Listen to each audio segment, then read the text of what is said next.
Joe, just tell us about your roots with dogs, just with Oh Neos and yeah. all that. Um, well, I grew up down south, and there was a bulldog in my arms by the time I was 6 months old. So I grew up with bulldogs, and right around when I was in Little League, I met a couple of really big, cool dogs, and my dad got a couple of cool dogs. And then after a while, I just kind of progressed and then researched into the Neapolitan Mastiff in my teenage years, and got into them then, and I've played with Molossos ever since. And I've judged a few shows, had some fun breedings, and love and know all those guys out there in the neo world. It's a very small world, but we argue a lot, but we're a pretty tight knit group. Well, it's kind of funny.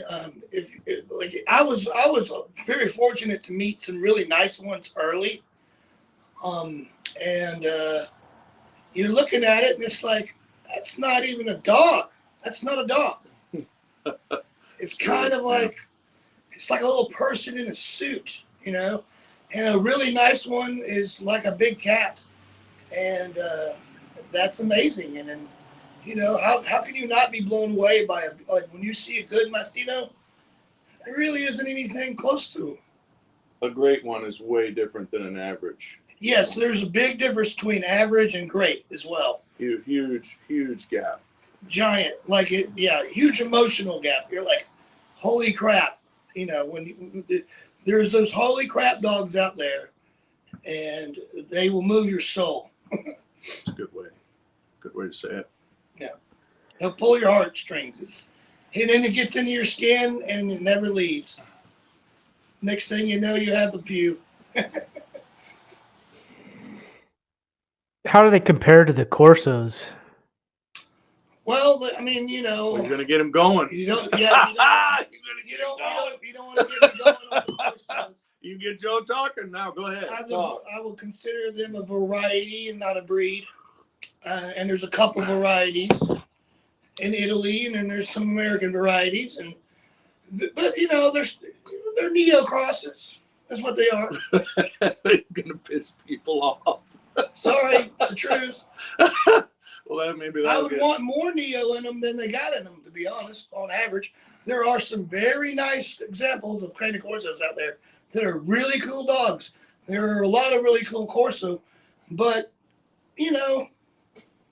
they're kind of like, what's the difference between a Corso and an XL bully? Some of them look pretty similar to me.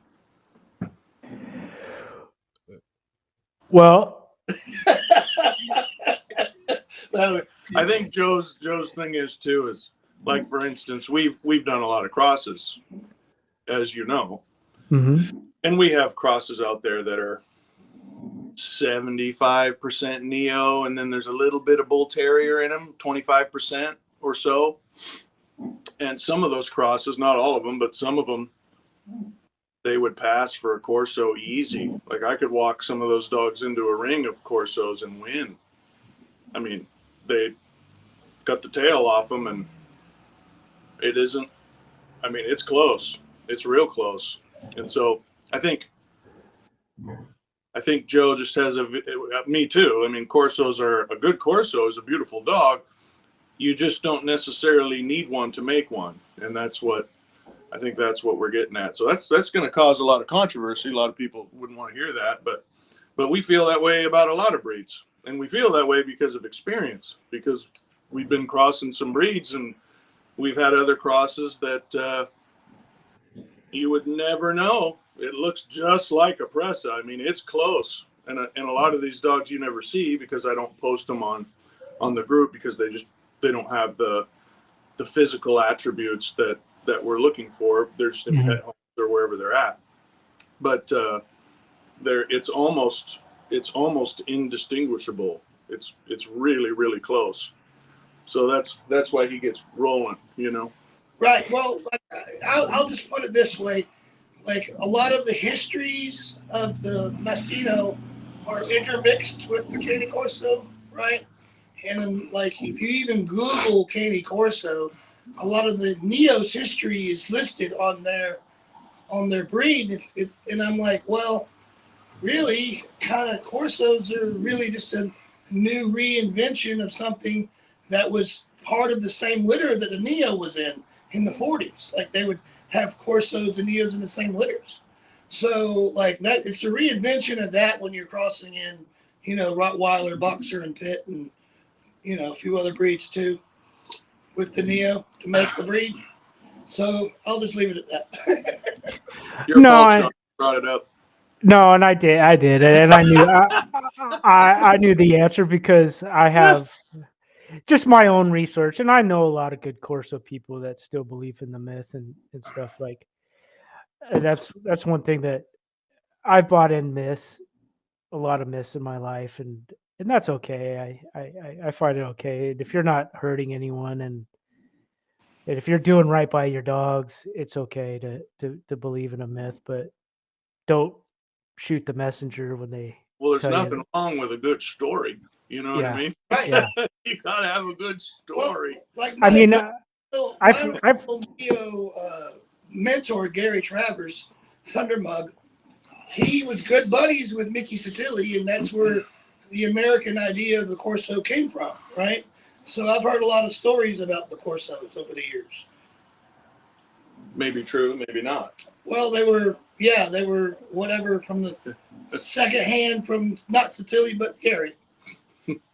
So who knows? It was Gary. You know, rest in peace, Gary.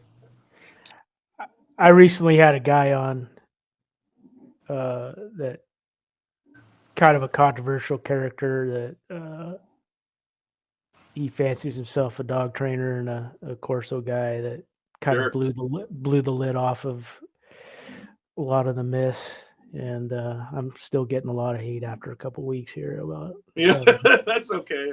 It'll get the conversation going. But I think one of the things that Joe's trying to get at is you're not going to make an ideal Mastino Napolitano, the idea of what that is today. You're not going to be able to make one by crossing two breeds together. It's never going to happen. You can't. You're never going to be able to take a breed over here and a breed over here and then make a dog that looks just like a Neapolitan Mastiff. It's not going to happen. And that is something that him and I both appreciate with the development of that breed. And we're talking about good ones. Right. Obviously, there's, just like anything else, there's mediocre to poor specimens, and then there's great ones. We're talking about the great ones. That's a dog you're never going to get by crossing two breeds together. But you can cross a Neo with a terrier type of breed and get something that's really close to a Cane Corso. Other breeds would apply to this too. You know, you're never going to get a bull terrier, a nice typey bull terrier, by breeding two other breeds together. You're never going to get something that looks even close to it. Same with a bulldog. You know, you're not going to, unless you're breeding two bulldog type breeds together, right? You're not going to get anything that looks like a bulldog. It's never going to happen. So those are the kind of breeds that we like, is breeds that are so off. You know, they're, like he was saying, it doesn't even seem like a dog anymore. And some people might think that's a bad thing, but to us, it's cool. It's like a representation of human history and little baby steps over time and now these dogs are in existence today, and you know, hopefully it stays that way. Very difficult breed to own, handle, feed, everything. It's really a labor of love for everybody that's in it. And you know, I'll mention there's a couple of amazing dogs in Mississippi right now. Rachel and Phil down there. Oh, you're going to shout out to someone. I'm going to shout out Rachel Hosting. She does have some good ones, yeah. I mean, sorry everybody else. Pretty nice dogs, guys. They got some good ones right now, yeah. And I was at that. I helped judge the AKC Top 10, the Nationals, this past October, and I was impressed with the movement of all the dogs in the ring I got to look at, and that dog Hilario was a pretty cool dog too. So, you know, shout out to the USMC, and that was a fun show. Just wanted to shout them out. It's been a minute since I've been to a national, so it was a lot of fun. It was good to see a bunch of old friends. He's trying to bring the positivity back. Yeah, there we go. There's all this negative stuff. Yeah. Making it nice and happy. See how he did that? Yeah, for sure.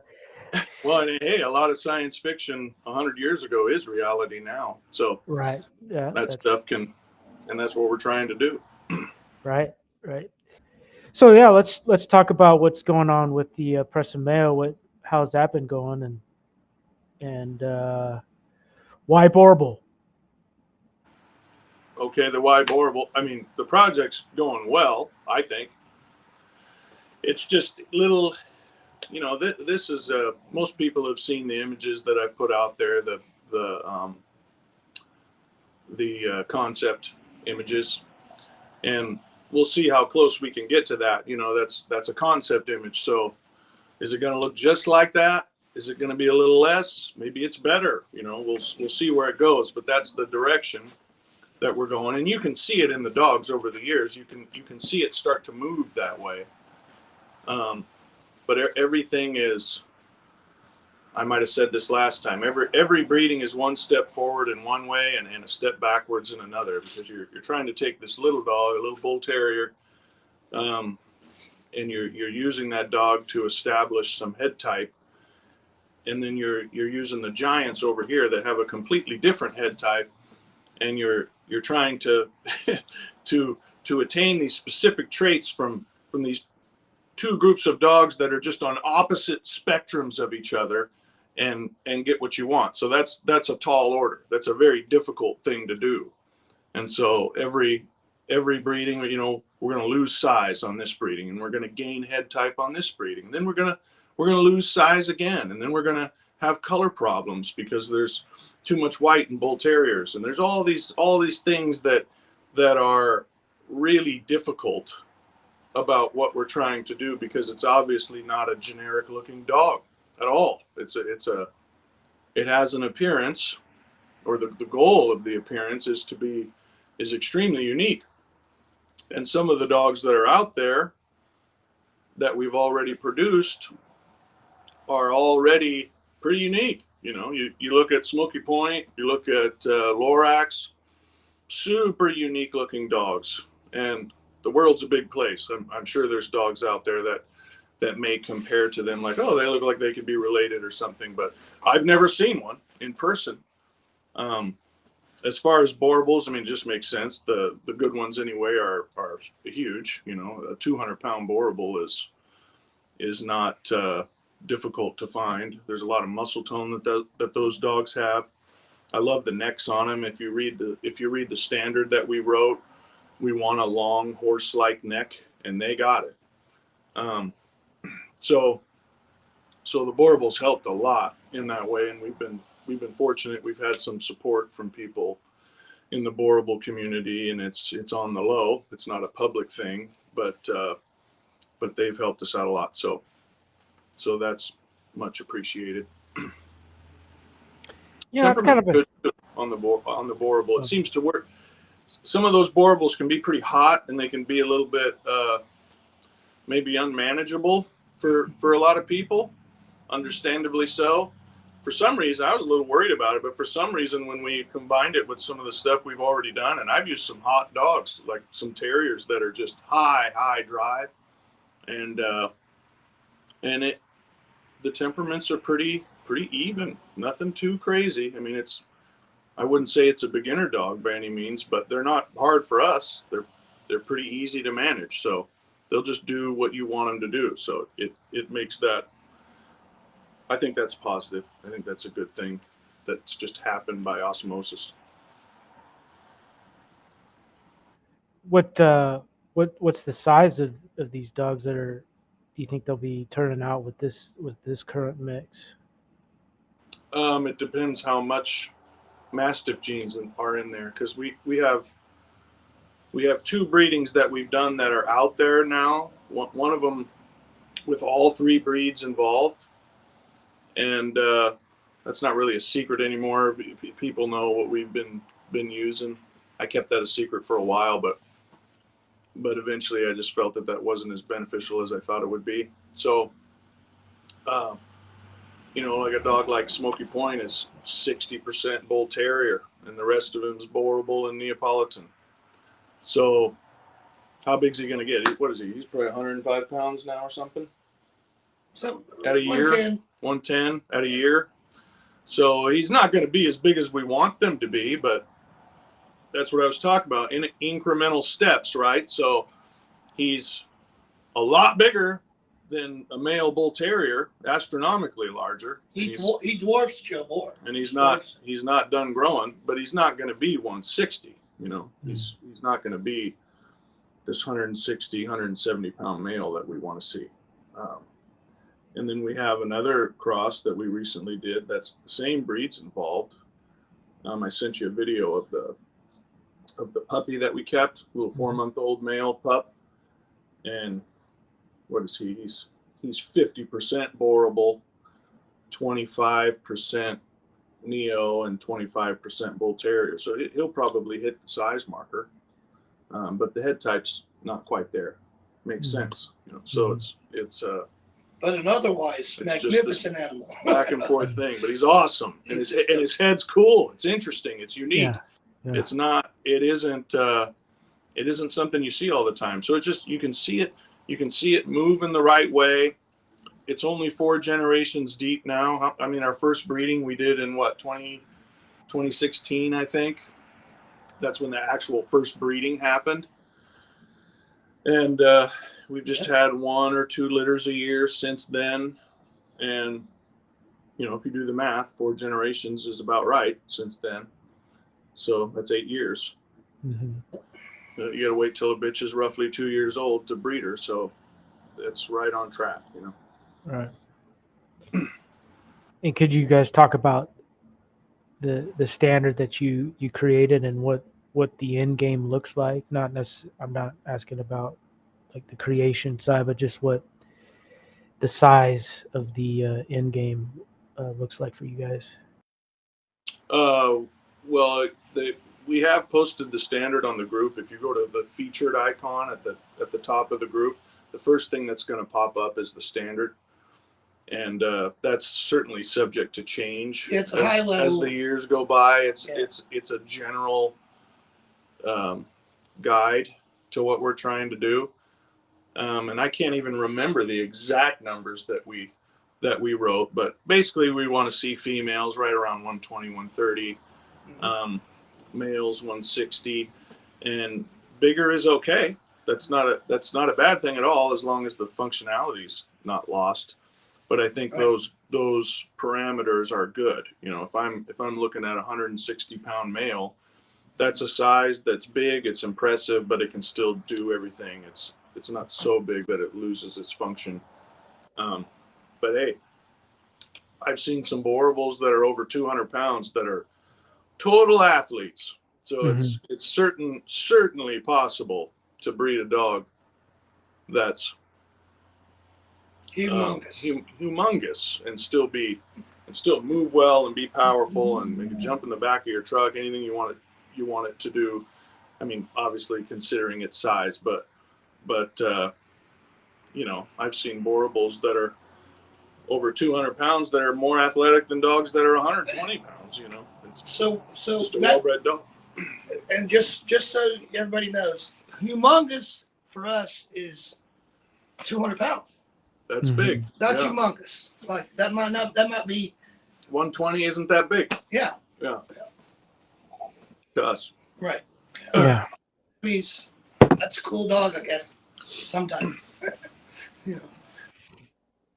Talk the about biggest cost that we have out there from stuff that we've done, and this particular dog doesn't even live here, but he's 190, I've been told.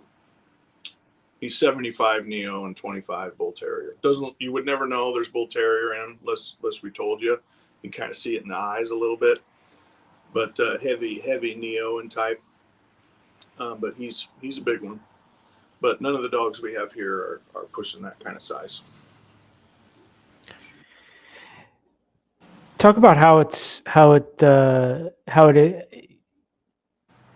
you've been able to kind of bring it all together and work with people from other breeds to buy into your project. I think it's kind of a testament to you guys that that you've been able to do that, because it's, it's in a lot of ways it's taboo. It's taboo, but I mean, I'm not speaking for Joe. I'm just speaking on a personal level. I'm kind to people. Anybody that knows me, and I've been around the dog world for a long time, and I don't have issues with people. I'm good at that. I don't have problems with people, and I respect people's decisions. So I've talked to people about this, and there have certainly been people that have said no, and then there's others that have said yes. And I think there's a lot of downsides to social media, and there's a lot of upsides to it too. And I think that has benefited us as well, because if I was going in blind to somebody and trying to tell them about this, saying no is pretty easy. But when there's some concept images online that have created a lot of buzz and a lot of interest, and I don't know, you can see the possibility that it could be done, because we're visual creatures, right? We need to see something to believe in it, and I think that's helped too, because of the fanfare behind it. And I think that definitely has its downsides too, but it's taken things to a place where certain breeders that have really good dogs are it's a little more palatable for them to go into something like this, because of that draw that it had, in 2015 or 2014 when I put out the first images.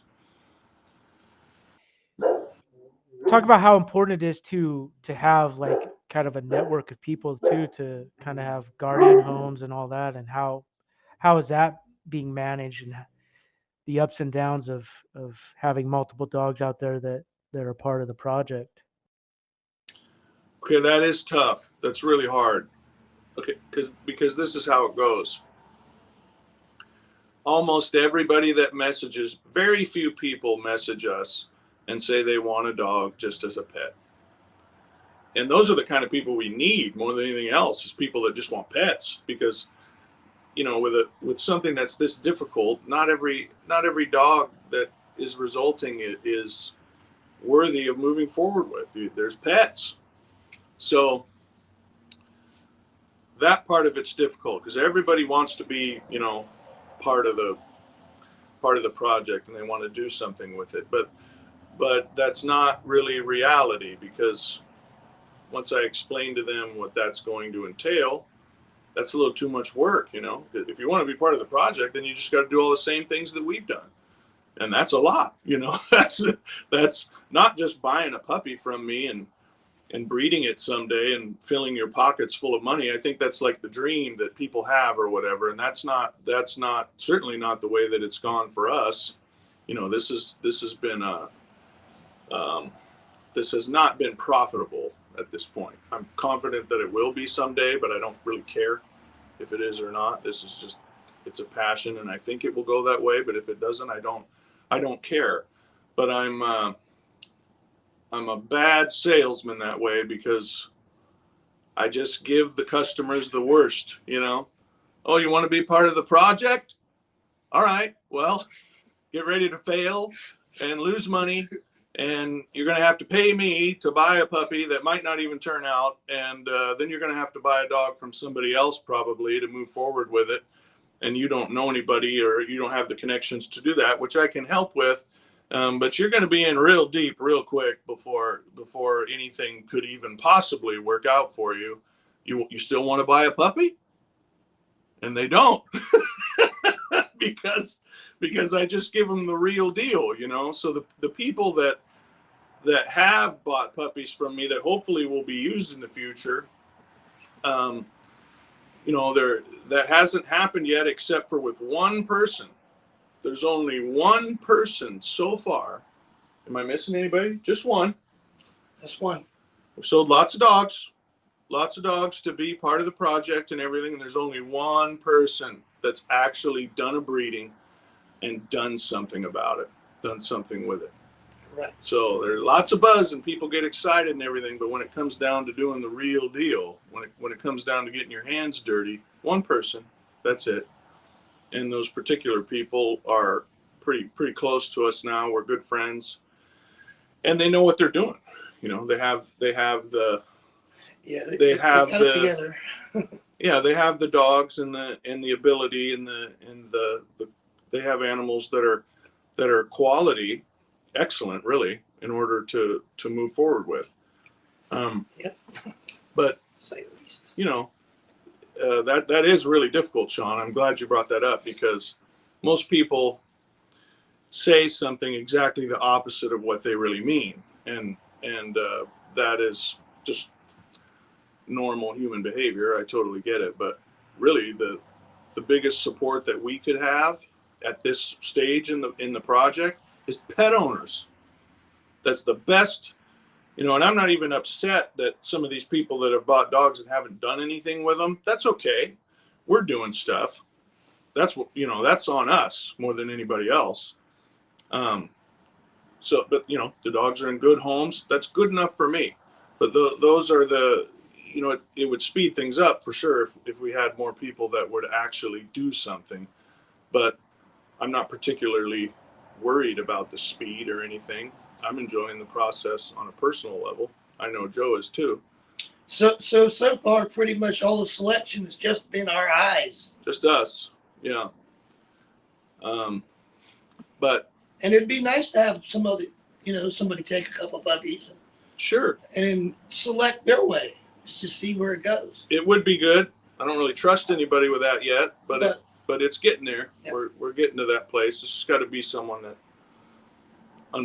understands dogs well enough. It's not really hard to figure out how much knowledge someone has just by thumbing through their Facebook. You know, you start looking at pictures of their animals and stuff. You can learn a lot about somebody real quick by the way that they do that. And if they do it right, then you know you're talking to somebody that's on the right track when it comes to the canine. Yeah, it just seems like a really kind of like a necessary evil to be able to do a project like this. You need to have a team, but it's so hard in today's world where people are wanting glory and the fast buck. You know, it's it's just an interesting. The dog world is very interesting. These last 6 years that I've been doing the podcast and learning from knowledgeable people like you guys, it's the more I learn, the less I know, I think, and understand. That's all right. Yeah. So, yeah, it just seems like I could see where the challenge would be fun, though. You know, honestly, it is fun. No, I don't get me wrong. I get irritated. There's you know, the inbox gets flooded with messages all the time, and most of it's just a waste of time. So a guy's going to get irritated, but it is fun. You know, if it was easy, would it be fun? You know, I don't think so. That's good. That's a good point. We like things that are difficult. You know, it's not difficult. What you know. If I could beat Michael Jordan one-on-one, that would be fun. But beating a 5-year-old's not that fun. Right. Well, there's been very few surprises, though. Really. In the breedings we've done, yeah. Right, very few surprises. Like there's one. The results are pretty predictable. There was that one that's a surprise over at is it Johnny's house, right? Oh yeah, you can tell him about that dog. He was out of Lorax's brother. Lorax's brother, and I always called the dog Gucci Mane. He had this white mane from the Bull Terrier from the Joe Board genetics. But that old boy, he doesn't look like a Bull Terrier anymore. He looks like a short-haired Saint Bernard. He's huge. He's 140 pounds probably. At least, you know, it's just a chunk of a dog. It's good. Really deep chest, very strange development. That's the one surprise, I think. It's the only surprise. That's really everything else is kind of what we thought they would be so far. But in line with your artistic commentary there. I mean, I don't know. Like, you know that I am an artist, Sean? Yeah, I gather that from the first interview, from what I remember. Yes. I don't know if I've ever sent you some of my stuff, but some of it's posted on my Instagram if you dig through it deep enough. But there's drawings that I've done on there. And check out the Neo sculpture. There's a Neo sculpture. I sculpted a dragon there last summer. That's pretty cool. This dragon's like it's 40 inches long or something. Wow. Really cool. Big cement dragon. But the reason I'm bringing all this up is because, you know, when it comes to art, you are the results of that are just on me. You know, that's just, it's good or it's not, or it's just my thing or whatever it is, but I'm just the one that's doing it, right? But when it comes to dogs, there's certain terminology that people use that I don't think they mean any harm by it, but it doesn't make me comfortable, you know, like the creator of a breed. Right. Like, stuff like that. I don't love that kind of terminology. Look at these dogs I'm about to create, you know, and I don't love those kind of words like the dogs already exist, and you're combining them to get certain results that you hope for, right? But none of this is possible without thousands of years of accidental or purposeful breedings from human beings, right? We have all these breeds that are already here, and that's on those people.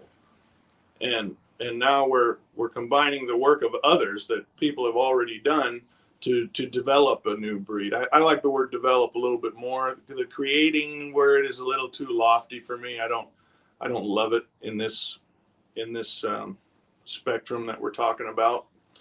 Well, so, the idea of when I hear the word create, yeah, I say it makes me think you can just do it in one breeding. Bam, I created it. Yeah, this is a development. You can't do it in one breeding. You have to do it over a reasonable period of time through, you know, careful selection. Pretty much, it's not a immediate thing. Yeah, I mean, and people deserve credit for what they've done. I just don't like that word's a little too up here for me. You know, it's a little too godly, or whatever. It's a little over the top for me. So that's the way I like to say it now is we're just trying to develop a new breed. And that is not just to be credited to us, because the breeds that we're using to do it are already here. And that's been the result of a lot of work by a lot of people over a long period of time. And that's cool. You know, I think that's really cool. I think the fact that purebred dogs of any type even exist today is cool. Same with horses and pigs and cattle. It's the direct connection between animals and human beings is over history is really cool. And you know, we're just going to die someday, and hopefully what we're working on continues. And I don't know what happens after we die, but at the end of the day, if that project continues and develops, that's cool. You know, I think that's a neat thing. So terminology is kind of tricky in a lot of forms of life, you know. Well, you guys kind of talked a little bit about it, but on the opposite end, you do guys have to have some really strong scientific knowledge on genetics and all of that. Talk about the road to being able to pick your stock for this, and what that was like, and where that knowledge came from, and where you see that going in the future as far as like your next steps. Well, I mean, we're certainly not scientists. Definitely not geneticists or anything like that. We've just you know, it's not extremely difficult when you've been around this for a long time to figure out how to gain certain traits over a period of time, and you don't get it every time. You lose. You know, you got You got 9 puppies in a litter. You don't get to decide how all those genetics combine. Neither do the geneticists. And well, there's some pretty fancy technology now. I get it, but we don't have access to that. So you don't get to just decide how all this stuff comes together. So you have success with a few puppies and then not so much with others, and that's just the nature of it. And that kind of makes it fun in my eyes. There's a gamble involved, but obviously we've learned to concentrate certain traits with certain breedings, and that's worked. You know, we've concentrated a lot of blood on our original cross on Tyra. In the previous podcast, I know you had some pictures that you put together, and she's pictured there. You might even do it with this one. I don't know. But Tyra was the first original cross. She's half BT and half Neapolitan Mastiff. So we selected the dogs that she produced that were displaying the traits that we liked. We bred her to another male and did the same thing, selected some dogs that had the traits that we liked for that particular breeding. We combined them and we got dogs like Lorax out of it, which is a big step forward in my mind. And we're going to be, it's starting to get exciting because we're going to be combining Lorax with some of the current, or Lorax's blood, his sister, for instance, was recently bred to Aborable, which is some of the current puppies that I have right now. So it's all kind of interconnected a little bit, and then you have the diversity conversation, right? So I just bought a year ago a bull terrier from the other side of the pond to start a whole new line, because everything's bottlenecked on Tyra right now. Everything goes back to her. So I don't think that's necessarily a good thing forever, right? So we'll be starting a whole new line. And that goes back to the project conversation with, people that hopefully will help out someday, or future people that buy puppies. We're going all the way back to square one. The first cross that we'll be doing that again to start a whole new line so that we'll be able to combine them together later. And so you're going to start seeing dogs from us in the next year or two that are just going backwards, going back to a Tyra type of look. And we'll go from there, but it has to be done in order to maintain some health and type, There'll be another breeding too, though. That'll be close. Well, we got some good And things. there'll be one that'll make them pretty close. We got some stuff coming up where we're going to be pretty close, I think. Yeah, we'll have a few specimens out there that represent what we're trying to do. Maybe you need another 15 pounds, but close. Right, they might be a little bit small. Yeah. Yeah, but it's exciting stuff. But that goes back to the nature of what we were talking about. It's a project. So anybody listening to this podcast, if you get a hold of me and you want to be part of the project, that's what you're doing, is you're being part of the project, not the end game. That's off somewhere. I don't know where that is. We'll get there when we get there. But you're going to have to do the same things that I'm doing, or that we're doing, excuse me. And sometimes that means doing things that maybe aren't ideal in your mind at the time, because that's just you don't get to just breed 2 dogs together and create this magnificent creature that you've always dreamed of. That's not how it works. So project is the key word. If you want to be part of the project, then we'd love to have you. But Right. you're going to work just like us, and that could be a really cool story, right? Absolutely. But it's going to be a story. And most people don't want to be part of the story. They just want to be at the end. Right. Happy end night. Right.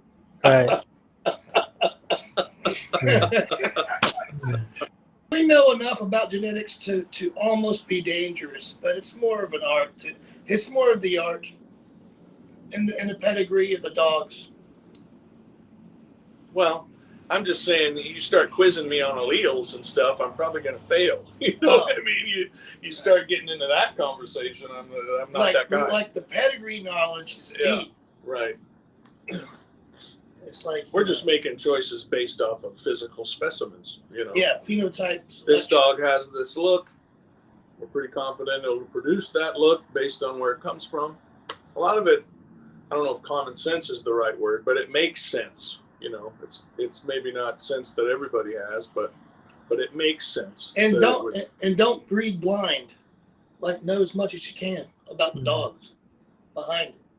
Oh, sure, of course. Don't believe. I mean, get as much information about your dog as you possibly can, and see as many related individuals in person as much as you can. A lot of people just don't know what they don't know because they haven't seen any. They're satisfied with mediocrity because that's all they've seen. So a dog that maybe is a little above average is amazing to them. I mean, if you put it into perspective, like we were talking about Cane Corsos earlier, we were kind of picking on Cane Corsos, right? But if you're someone that just hasn't seen a lot of dogs in your life, and you're walking down the street and you see an average Cane Corso, pretty impressive animal. Yeah, cool dog. You know, absolutely. Pretty like, whoa, look at that thing. You know, it's this beautiful, blue, powerful looking animal, and it's just, you don't see it every day. And so to them, that's like, wow, you know, but they've never seen a 205-pound Boer bull with muscles like a linebacker that can run faster than any human and can just scale fences and stuff. Like they haven't seen that, you know. I mean, here, honest to goodness, I hadn't even seen that until about 3 years ago. Right. Yep. That's the first time I saw a Boer bull of that quality. You know, you see videos and stuff, and videos and pictures. Don't trust them.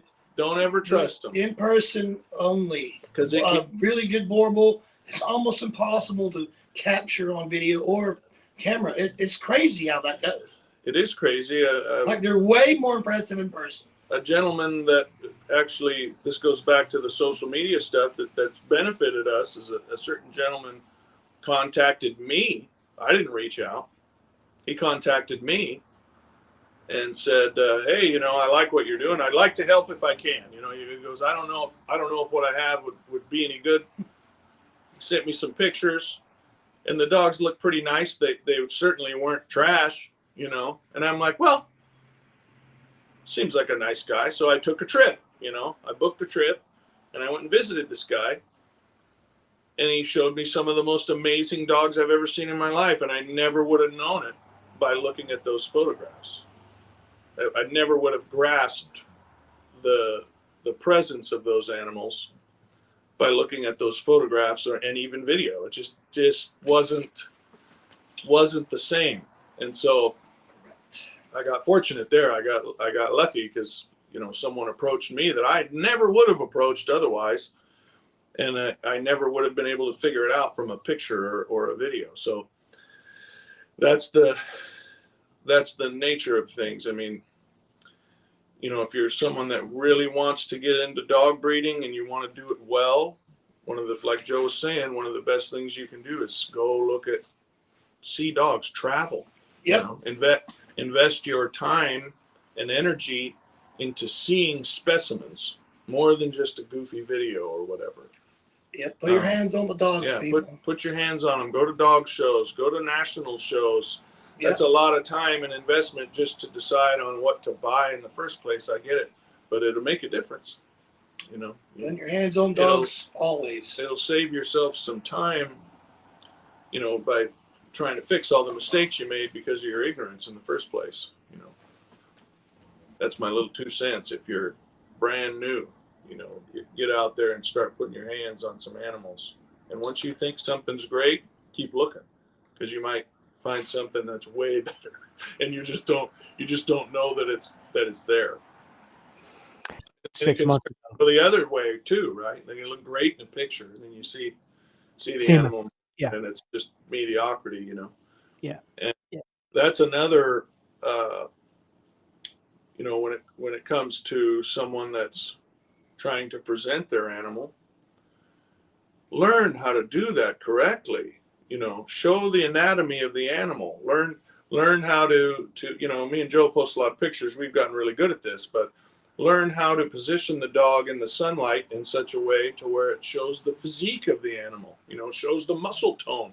Don't wash it out with a bunch of sun or with a bunch of shadow or whatever the issue is.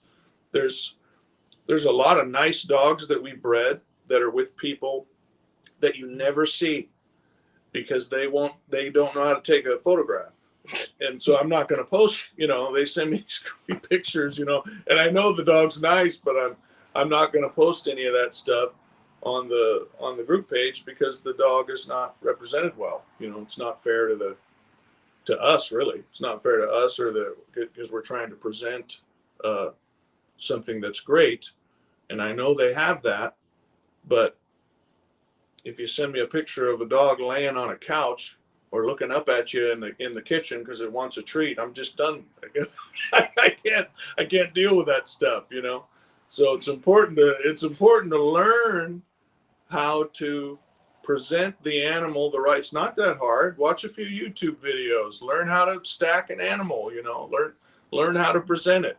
Get proper perspective with your camera so that you don't have this fisheye thing going on or whatever. You know, there's all these problems with that. It's not that hard to learn, but it takes a little bit of effort, and it's really a two-man job too. It's hard to take a great picture of an animal without two people involved. Definitely. Yeah, Almost real impossible. tough. You can't expect to get lucky, you know, and just capture this animal out in the field in a perfect stance and all that. That's not practical, but And anyway, when you're I hope that helps somebody, you know. no, I'm full. Xavier, you got all those dogs Love you, for Xavier. me. Xavier's got brother? he's got some Love you, good looking dogs. But I pick on him all the time. He did finally get some pictures out that weren't too bad. You know, I could tell he was putting some effort in there. But he's got some pretty interesting looking dogs from us, and you don't really know about it because I just won't post any of these sending me pictures of dogs in a crate shit. He's gonna work with us though. He's gonna get puppies eventually. He's my friend. I can pick on him He's a good guy. in public in front of lots of people. That's funny. Yeah. Xavier, you dirty bastard. That's great. He's not the only one. I just know I can pick on him and he'll laugh. Yeah. There's more of you out there. Yeah. I just won't pick on you because I don't want to hurt your feelings. Oh. Well, I'm definitely one of them, man. I'll tell you, I'm an idiot. Like, and then I'm get out there with my wife, and it's like we're yelling at each other, like, just hold her still. Try it. What the, you know, or you're yelling at each other, like, Right. No, that's true. You can ruin Yeah. the whole relationship. yeah, To take a picture of a dog, that could be the end of it. So be careful. yeah, yeah. So that's another thing. You really do have to, like, if you're gonna get into this business, that's another skill that people don't realize you gotta have. And I think Yeah. it's so important in today's visual marketplace where everything is so geared towards it, and you know, yeah, and nobody will even, if they're not attracted to the picture, they're not even going to think twice about coming to your yard to look at your dogs or whatever it You is. didn't even want to go there. You're right. Yeah. Yeah. So. Yeah, for sure. That is definitely true. So in this project, has there been any situations? Have you followed a script, or has it changed at all? I know you kind of mentioned a little bit that you guys haven't been really surprised with what you got, but has there been anything where you just said, "Oh, maybe we're going to go this way instead of this way"? No. No, Follow just the script. adding the layer of the second line is a new development. Mm-hmm. Brabanta, adding that was a new development. It was, but it's because it was needed. But it was still needed. Part of the script. I mean, Yeah. we haven't written this script out in advance, by the way. All the way. That that's Yeah. not what's You gotta going have on. dogs on the ground and dogs on the ground and dogs on the ground. It's just what we're saying is it the way that this is progressing and the way that we're doing it is kind of the way we've always talked about doing it, you know. Right. So I guess one thing that hasn't worked out super well is, you know, like our original cross was a female bull terrier to a male Neapolitan Mastiff, which is a little backwards, right? It worked just fine. She had the puppy naturally and everything. It was just a one puppy litter, but it, you know, people make up stories, you know. She's gonna explode, you know. It's just it doesn't really work that way. But and then now I've done the same thing. I have another female bull terrier that we're going to be breeding to some larger dogs, and that's a little bit backwards. Now we've tried it the other way, and we just haven't had a lot of luck. You know, we have a huge bitch recently that was very excited about, integral to the project. Just couldn't get her pregnant. You know, couldn't get her pregnant. Gorgeous animal. Very excited to do something with her. Couldn't get her pregnant. The biggest bitch that we've bred so far is Blossom, right? Yep. That's the biggest bitch out there. And she's like 120, Yeah. 120. You know, she's half boarable. Got some Neo in her. Got some Bull Terrier in her, and she did great. I mean, that was wonderful. But really, I'd rather be breeding a bull terrier to a 170-pound female, right? That kind of makes sense. And we just haven't had any luck with that yet. So I guess that would be one of the hiccups that we've had, is just by osmosis, the larger females that we've gotten a hold of. There's another one there. I got a purebred Neo in the back there, gorgeous dog. She's a pain. She's silent heats. You know, she has heats, but there's no sign of them. You have to kind of, and she doesn't get along with other dogs very well, so you can't just leave a dog with her all the time. For, you know, so the male kind of cues you in that she's in season, right? So we have to kind of play. We got to bring a male out every day and see if he's into her, because she's not going to show you any signs of heat. And so we've had some hiccups there that way. Right. But, you know, at some point, it's not going to go that way. That's just how life is. You know, eventually we'll have a big old girl and we'll get her bred and it'll go the way that we want it to. But so far, it's been the other way around. So, well, you guys did start off with two tough breeds to breed, though. oh yeah, aren't Neos and Bull Terriers really tough to? I don't think BTs are that hard. But No, we've AI BTs all day. You AI a Neo, your percentages are usually pretty low. That are the on average. You know, if you just AI a Neo once. I mean, a male you Neo. have to try hard. A male Neo with good sperm, he's going to get a cross or a BT pregnant. That's not a problem. But the females are tough, a little tricky sometimes, and we just haven't had any luck that way. But there's some things coming up. It'll turn around, you know. But I wasn't really thinking about that earlier in the conversation, but that just hit me. That's been a hiccup. Is all the dogs that have contributed size have been males, and the head type is coming from females mostly. From most of the bull terriers, they're females. So that's changed a little bit now. Like I said, Blossom's the biggest female that we bred. She's certainly not small, but really we want that big girl. You know, that 160, 170 pounder is what I'd really like to be using, because that BT, man, once that BT's in there, that just slashes your bone and your size and your mass, and it just cuts it to a astronomical degree. And that's even if you're using BTs that are you know, a type E bull terrier is a beefy little thing. You know, they got, you know, 80. You can have an 80-pound male bull terrier that's just boned up and he's bully and the whole thing. But when you cross that with a breed that's just of an opposite spectrum, even though it's a monster, it doesn't translate that way. That diversity in genetics will just slash things in half, and I think what nature does is when it has an opportunity to bring the dog back to a more efficient place for the wild, you know, Mhm. I think that that's the direction it tries to go. And when you have these two opposite spectrums, you get a dog with lighter bone that's kind of in the middle, right? 100 pounds, somewhere in there. And it's faster and it's more athletic and it's probably going to live 15 years and it's wonderful. There's all these wonderful things about it.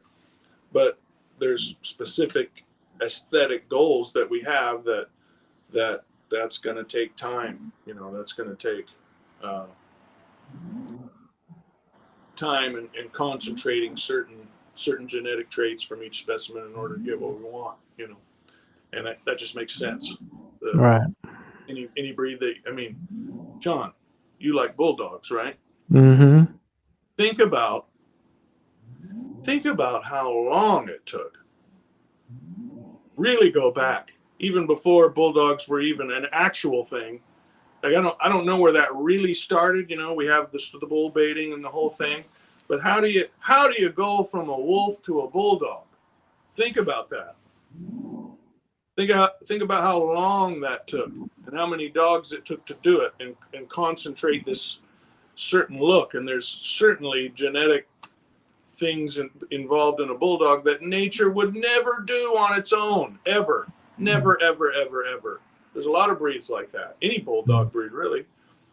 Nature's never going to do that on its own. That has to be purposefully done over a long period of time in order to attain this animal that is a canine still, but not really. I mean, scientifically it is, but look at it. It don't look like one. We'll say the current pit puppy from the last litter here, his temperament is perfect. Well, we're switching gears there, but yeah, the temperament is perfect on that dog. Temperament is, Yeah. couldn't ask for a better temperament. Like, And talk about that, guys. What your end game is for the temperament? What are you looking for? Oh, really very, very similar to a Neapolitan, actually, just an estate guardian. This is a dog that should guard your home. Shouldn't be the kind of dog that runs away. It shouldn't be a coursing dog. You know, it should be a dog that sticks close to the house and stands its ground, not a dog that is just going to chase things. You know, and that's a little tricky because there's BTs involved, right? So there's certainly dogs that are coming out that have high prey drive. Yep. You know, I have dogs I got a dog with someone that does a lot of hog hunting. They're training her on how to do that. And I guess that's going pretty well. They send me videos from time to time. I got another dog with a PSA trainer. Andy posts from time to time in the group. He's a really good trainer, loves the dog, just has nothing but good things to say about him. It's Smoky Point's brother, actually, and doing bite work and PSA. What's that? Protection Sports Association is what it is. So there's variance in the temperament, and understandably so. But and that's okay because people want different things, so it kind of works out. Because you want a dog with some drive? I got that. You know, I got it. You want a dog that's a little more human aggressive, as terrible as that sounds? I got that. You know, I got that too. But the end game dog is supposed to be, we're talking about a big 160 pound, I'm talking about a male right now, 160 pound male that stands his ground, stands at the gates, so to speak, protects his people, his family. And that's as far as we go with the specifics of that. Confidence. So, yeah, certainly. Super confident. But not afraid of nothing. But that's where we leave it.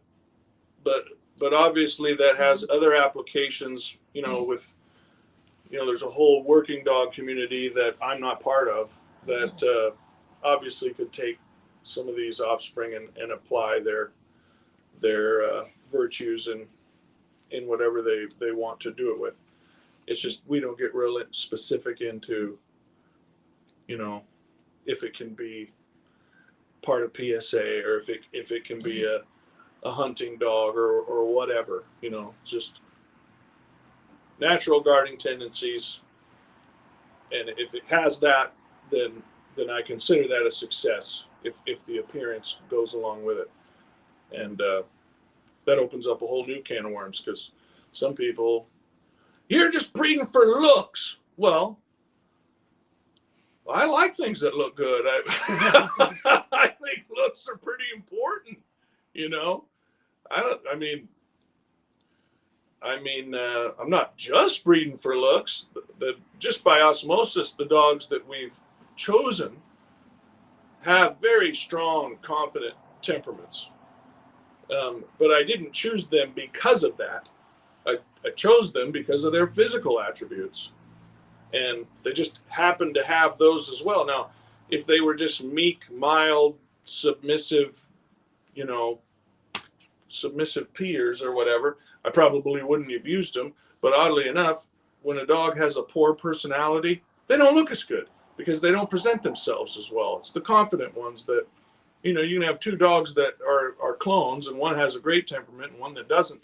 The one with the good temperament is the one that's going to stand up straight, shoulders back, and set itself when it's looking at you, and its ears are erect and its head's up, and there's all these things that go into that.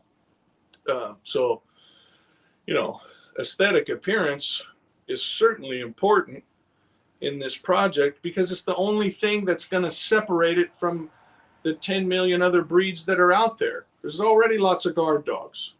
There's already service dogs. There's already pets. There's nothing that hasn't been done when it comes to temperament.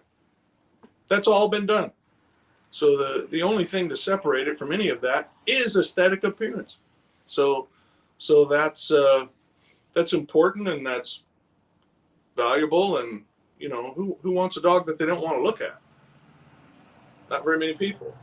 There's a few people, but most people, when they get a dog, they want to look at it. You know, look at this one. I like this dog. This is a good looking dog. Yeah, he's beautiful.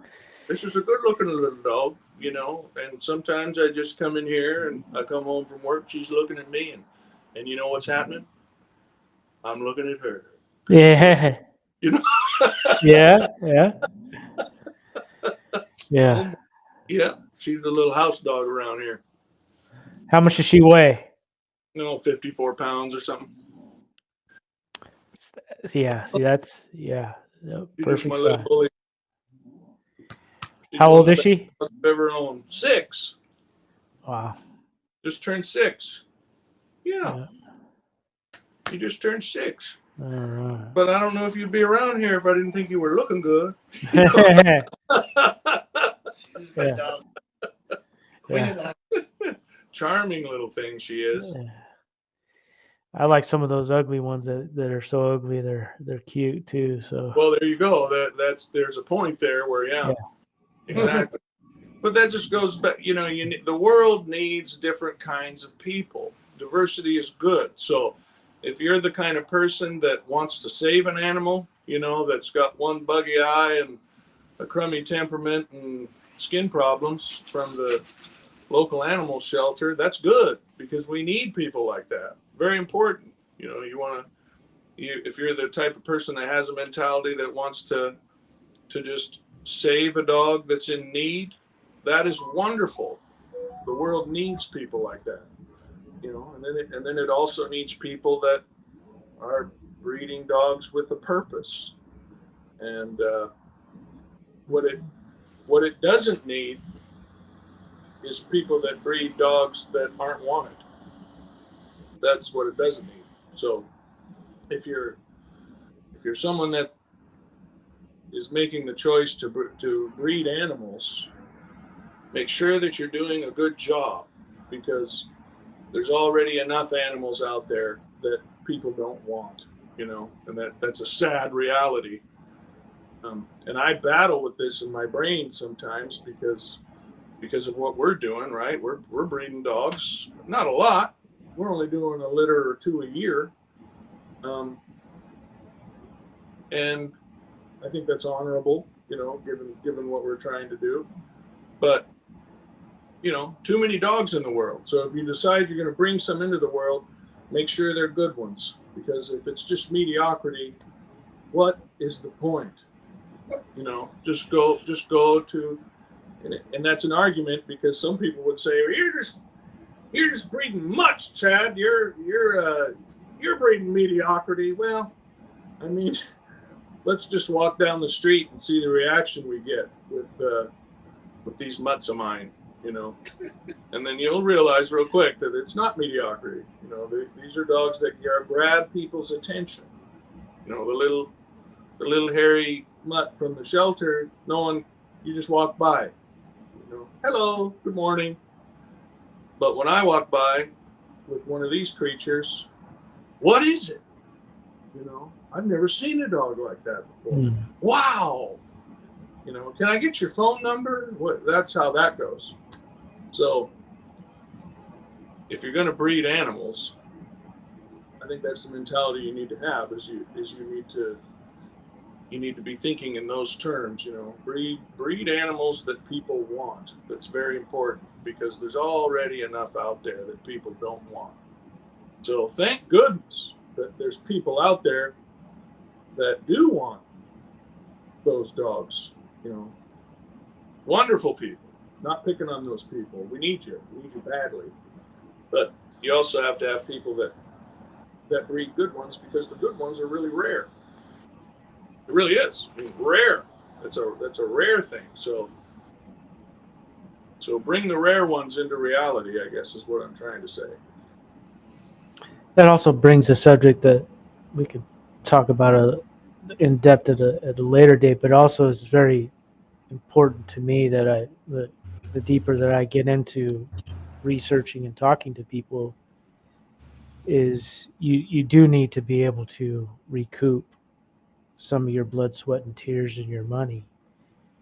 And I see a lot of people that don't like talking about that subject, because they feel like it will hurt their brand in some sort of way. But I don't see that you can completely always run in the negative and keep going and still breed good dogs. If you're running in such a large negative, eventually you're going to start making desperate decisions, and I think that's where good business and being profitable is important, because then you're making better decisions, and you're not making decisions on what's going to be best for your pocketbook right now and try to recoup some of your losses. If you're making enough up front, you're not worried as much as about some of the little things. That is a really difficult dilemma, I think, for anybody that breeds dogs. And we'll just talk about people that are trying to breed good ones. That's a really, really, really difficult thing to tackle. I certainly don't break even. We got 14 adults over here, and when you're only having 1 or 2 litters a year, and then of course, I might get $2,000, $2,500 for a good puppy, and you're not seeing the ones that aren't good. I'm not posting those, and they're all beautiful. I mean, we use well-structured stock and all that, so they're beautiful dogs in their own right. It just, as an animal, they're beautiful. They just don't fit what we're trying to do, right? And so you do the math on that. You think about feeding 14 dogs, 13 dogs every month, and I feed them well. I don't buy cheap food. And you're only having 1 or 2 litters a year, and you're only getting this much for a good puppy, and then there's a few puppies you just give them away. Well, the math doesn't add up, right? You got vet bills, you got all this stuff happening. You lose. You lose. I definitely lose. I just have a good job, and I'm able to dump money into feeding that habit, and I'm convinced that someday it's not going to be that way. But you're right. If someone finds themselves in a position where I mean, think about it. If you're telling yourself, I have to breed less than great dogs in order to gain a profit, that's quite a conundrum, don't you think? I mean, I would think that would be if that's really the position that you're in, and you're not okay with that, then you shouldn't do it. And that gets into the whole conversation about, I think we talked about last time. I think customers can ruin things too, because customers can be. That's why sometimes like puppy mills are successful, because they're breeding so many dogs and they're selling dogs for $500 to $1,000 a piece, which is pretty cheap, and people buy them because they're satisfied with mediocrity. And so it gets to be a conundrum for people. Good luck. I just keep going because I can. If I couldn't do it, I wouldn't do it. But I do think at the end of the day, if you're in a position where you can't breed a great dog because of money, then you shouldn't. Right? Sure. Then you just shouldn't do it. Keep doing work. I completely agree, and I think it's a mindset. Like, you have to be prepared one way or the other, and it's what I've noticed. It's the long game. If you want to be profitable in some way, you have to have certain things in place, and be prepared to take a loss until you've reached your full potential, and then you've got a business plan, and you run in the red for 5 years, and then now you're making a profit. You're making some of your money back. A lot of business plans, right? Whether it's dog breeding or not, any venture. I will say, people waiting on that final product dog, we need help now, not then. We're going to treat you different. Yeah. if you help now compared to then, when it comes to price. Oh yeah, we've already done that. Like Sean, like someone that's already bought a dog from me, mm-hmm. and there's been multiple people that have bought more than one dog. Well, I treat people really good. You already paid good money for a dog, and you want another one. I'm going to treat those people really good. That's only natural too. That's just. If you come at me 5 years down the road when I got some specimens that are just like blowing your mind, I'm not. That's time for me to win, right? That's time for us to reap the rewards of all the hard work, because there certainly hasn't been any financial reward at this point, but and that's okay. I'm not worried. One of my most hated comments, there's a lot of negative comments that come up from this kind of project, and I'm just ready for it, but one that really stings me, one that just really, really eats at me, is when someone makes a comment that says, just another guy doing it for the money. Oh, that makes me mad. I hate that shit because I haven't made any money. You know what I mean? I haven't made no money. I'd like to make some money. It sounds good, but I'm definitely doing it for the passion. I'm doing it for the art of it, like we talked about earlier. If I die a poor man and I got a Presa Mayo sitting next to me, I'm gonna be pretty happy with that. For me, I like the end of that story. But people just make comments. This is just part of the human behavior. We all do it. But that one gets to me. I don't like that at all. That one's a stinger. You're just doing it for the money. Like, well, hand it over then. Yeah. Yeah. But it still hurts my feelings, is what I'm trying to say. So anybody that said that, just know that you hurt my feelings. Yeah, it hurts my brain of just the lack of intellectual capability to think about that. That's what it does for me. But I try not to get too involved with that anymore.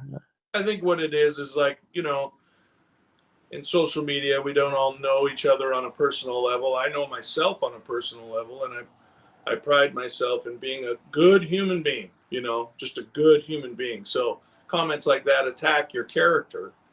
And so it, you know, I don't get into big arguments online or whatever, but from anybody that's listening, just know that I'm just a nice man, you know. And we're pro ear crop and pro tail dogs needed. Oh yeah, well, we'll cut dogs' ears off. We get a lot of comments about ear crops. Yeah, that's no problem. I mean, we don't cut them off, but I'm all for it. Her ears are cut off. Look how miserable she is. Yeah. Just a miserable dog. You have endured an act of inhumane stuff. What's the term they use? Animal cruelty. You've endured an act of animal cruelty. Bad word. Yeah, because someone's been cruel to you. There was a vet down the street. I know his name. He did it. Yeah, and now you're all screwed up. You got a bad life. Nobody loves you. Yeah. So is it a controversy nowadays in the neo world, Joe? The ear cropping? The ear cropping. Well, not in this country. Not in this country. Well, I mean, in every country, it's controversial. It's just still legal here, you know. Yeah, there's problems in, you know, in the South America. They're stop cropping there too. So did they really? Well, yeah, like, you know, that's kind of, it's supposed to be an FCI rule. What? He's getting involved. Yeah, it's supposed to be a rule. How messed up is that? So, like, that's what Percy said. He told me that in the national. To me, they should be defending Shout out it. to Percy. That should be their goal in life, is to defend that kind of stuff. But yeah, no, in the United Shout States. out to the AKC, because they're good about that. That's one thing about the AKC. They lobby a lot to make sure that that's still a legal procedure over here. Yep. So yeah, see, the thing is, the ear cropping conversation's kind of goofy. Don't you think, Sean? maybe people, this gets people fired up, but think about how this works. This goes back to terminology. You know, you can take a dog anywhere in the world to get it fixed. Well, you're not fixing anything. You're breaking it forever on more than one level. You know, you've altered its ability to produce natural hormones in its body to grow properly or whatever, just to be what it is, whether it's a male or a female. You've taken that away from them, and you've done it in the name of health, which sounds awfully ridiculous. We would never do that to ourselves. You know, let's go cut our private parts off so we don't get cancer. It's a weird way to think, but that's the way it's presented to the public when it comes to dogs, right? So let's go get the dog fixed. Well, that's a weird word to use for removing sexual organs from an animal. It's a really weird thing to do. And people say, well, you're just cropping them ears for looks. Well, they're right.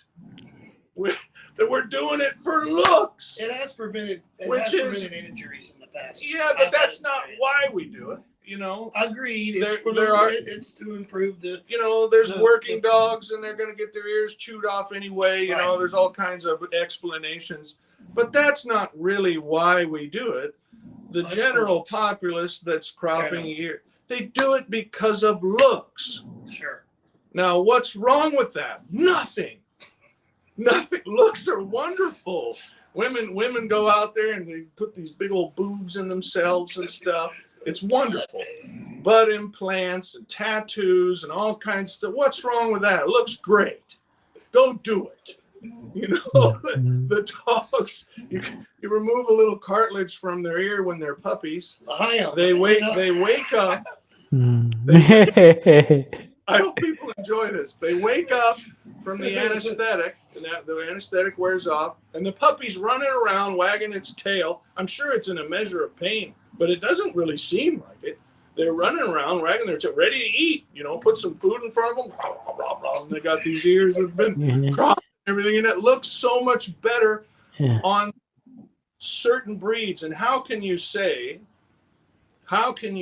Sean, not you personally, but how can you say that cropping a dog's ears is inhumane, especially because you're just doing it for looks? But then you can just walk in. That's a way more honorable reason to do something like this than walking into a veterinarian and having them cut your dog's private parts off. And let's be real, you're just doing it for your own convenience. You're not doing it to prevent cancer. You're just doing it so you don't have to worry about it humping the neighbor dog and having puppies, or keeping it from marking its territory too much in the house, or whatever you make its temperament a little more manageable for your life. Think about how dishonorable that is. Let's go just hack away at it in the name of convenience for your own life. I don't know about you guys, but I'd rather have my ears done any day. Yeah, if you had a choice, right? Yeah. If you're taking me to the vet, I'd rather have my ears done. If you had a choice, and just the information that's online about ear cropping and the way that it's presented to the public is so misleading. Ear cropping is an elective surgery. It's a major surgery. No, it's not. No, it isn't. It's not invasive at all. It's a very simple surgery that is. The dog has a risk of infections and all this stuff, and it's like the statements are true, but they're very misleading, and it's a shame, to see a Doberman at Crufts that was a beautiful dog, by the way, gorgeous animal, with natural ears and a natural tail. And if there's an afterlife, Mr. Doberman is rolling around, just pulling his angelic hair out, Smiling. Unless he's in hell or whatever you believe. He was a tax collector. I don't know. He might be in a bad place. But at any rate, the poor guy, his legacy is just ruined. To see this magnificent creature that was intended to have a crop and a tail dog, and to see that tradition gone in the name of animal rights or something is just ridiculous. I'm just lost with the whole thing. And if you're someone that's against ear cropping, I have good news for you. Like 99.9% of the dogs on the planet don't require an ear crop. That's not even a thing. Almost all dogs are the preferred. You just have natural ears and a natural tail. There's just a few. There are very few breeds out there that we do that to. And it makes sense that we do it because of looks. Because they're supposed to look scary, and they're supposed to look tough, and that is the desired appearance, and that's okay. That's not a dishonorable thing. That's an honorable thing. And I encourage all the women out there that are involved in that type of thing to continue their behavior. It's very attractive. I like the way that it looks. Well, good looks has got me a lot of good things in my life. So I hope people enjoy this. This will get some buzz going. Yeah, but think about. Looks is important in everything in life. Everything. Your yard, the way you clean your room, the way you do your hair, the way you take care of yourself, whatever it is. Looks is important. It's not the most important thing. The most important thing is that the dog's a happy dog, see? And it's got a good life and stuff. Yeah. That's the most important thing, but if you had natural ears, I might like you a little bit less. I'd still love you. I'd still love you. She's still got her uterus, though. I just want you to know. Yeah. Yeah. We didn't take that away from you. She loves puppies, man. Loves mom. Yeah. She'll nurse other puppies. I got those bullies you were asking about, the bully crosses in the back. And if we leave the door open, she'll just run in there and she'll jump in with them and try to nurse them, even though she doesn't have any milk or whatever. Yeah. And then you run in there and you catch her. And she goes, oh, she gets caught. That's great. You're kind of a weird dog, you know. Yeah, she's a serial feeder, Yeah. milker or whatever. Imagine if you caught a woman doing that, you know. Like, Wow.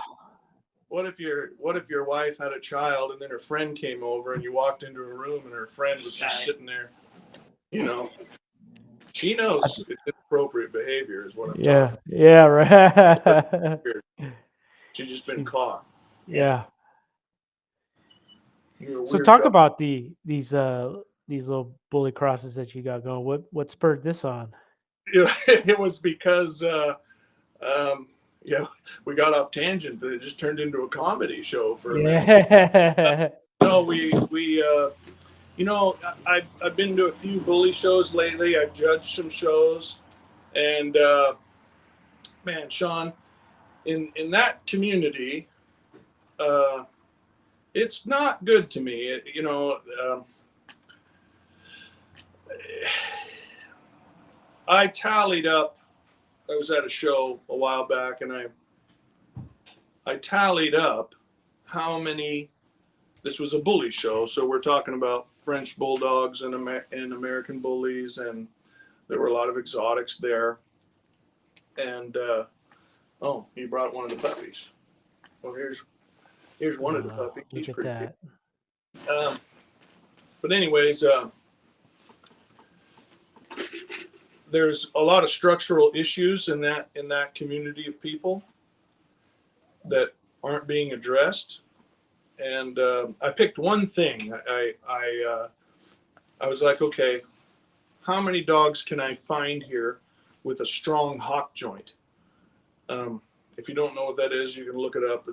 It's not hard to learn. But there's a joint in the rear leg, the hock joint, that you can press on when the dog is stacked. And a dog that's built well back there, you can firmly press on it and it will hold. But a dog that has tendons that are where there's too much luxation, too much looseness, you can just press on it a little bit and the whole joint will just buckle. And it's very common in bulldogs and any bully breed. It's a problem. Anyways, I could only find 8 dogs out of like 100, and this is multiple breeds. This is American bullies, Frenchies. There's some Corsos there. I'm probably missing something. But I only found 8 dogs out of about 100 that had a strong hock joint, and that's messed up. That is not good, and not to mention the exotics are always bad. That's just, it's almost like accepted now. The exotics are always clinically messed up in one way or another, almost always. I've never seen one that isn't. I'm sure that there are some. I'm sure that there's some breeders that have done a good job, but I've never seen an exotic that wasn't clinically messed up.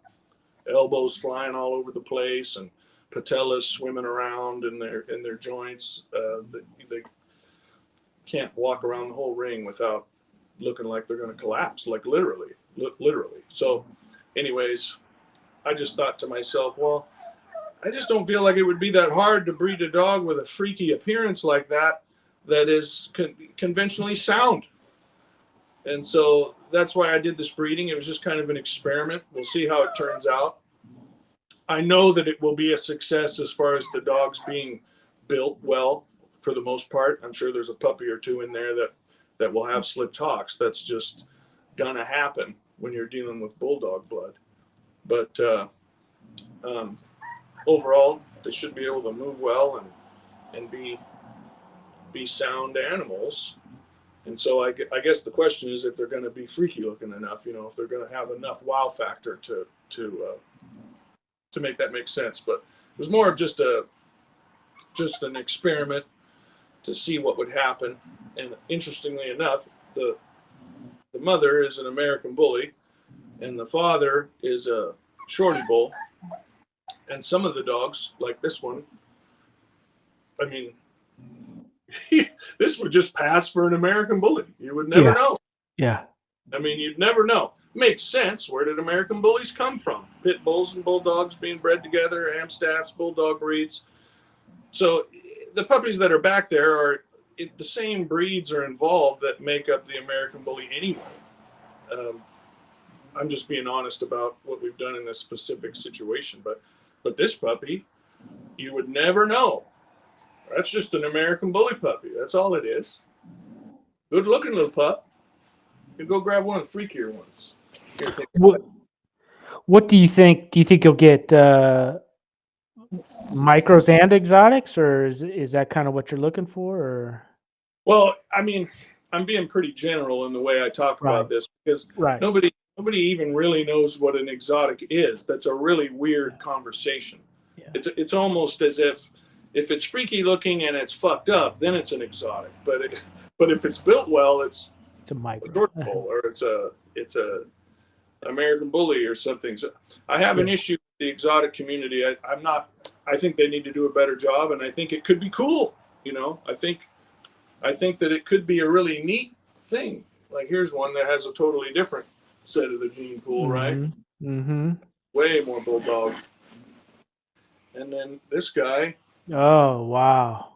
This guy is, to me, he's got my favorite appearance. His head's crazy. He's just a crazy little dome, and he has a little something else. But we'll see how they turn out. They'll be 6 weeks old on Saturday. So this is just more of an experiment for my own knowledge, really. Just to, I use really good dog. You know, the parents are beautiful dogs. I use good dogs to do this. But as with any breeding, that doesn't mean that you're going to get the results you want. That's the nature of this stuff. So, anyways, he's fun. He's fun to look at. Oh, there you go. Are you doing the Superman? Yeah. Dog. You are. You Superman. That's awesome. Look at that. Yeah. That's awesome. I'm just such a weird guy. You know what I mean? You're just shit here talking about all these mutts and cropping ears and sexual mutilation, all kinds of Speckles. stuff. Yeah. Speckles here. Yeah.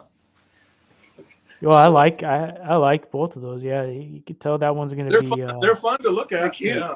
They're cute. Oh guys. yeah. They're super cute. Grab that little female that I like. Okay. The one with no white on her face. You'll see the variants, you know. Yeah. But there's interesting things about the breeding. So there's 3 males and 4 females. The males all have tails, and none of the females do. I thought that was a real coincidental split. Mm. And then the females all have, you know, this is like, I'm not a geneticist. I'm a pretty good dog breeder, but this one, right? That's the one, yeah. See, this one's got some bulldog traits to the head. Oh, yeah. A little freakier appearance, you know. Real wide eye set. This is kind of what I was hoping for. Is this kind of expression? And, you know, too young to assess structural integrity, but you know, we'll see how she does. I'm just scaring you, huh? Because I'm hanging you there. But I like this little girl. All right. But anyways, I kind of lost track of where I was at. Do you remember? Yeah, you were talking about. The split. Split. Yeah, the tails and Right. So all the males have tails, all the females don't. The other interesting thing is the males all have a more American Bully phenotype, and then all the females are certainly more bulldog in type. Yep. Very interesting to me that happened that way. And I mean, it's so obvious. All the girls pulled the bulldog type more, and all the males pulled the American Bully type more. Just a very odd coincidence to me. And another fun thing, and I'm not encouraging for people to breed bad bites. I mean, depending on what breed it is. If it's a bulldog, you're supposed to have an underbite, right? But the particular bitch I used in this breeding has an underbite. She's American Bully, but she has an underbite, And of course, the Shorty Bull has an underbite, but about half these puppies have good bites so far. That's pretty interesting too. Scissors bites. Even though I bred 2 bulldoggy type dogs together, I think about half of them have good bites.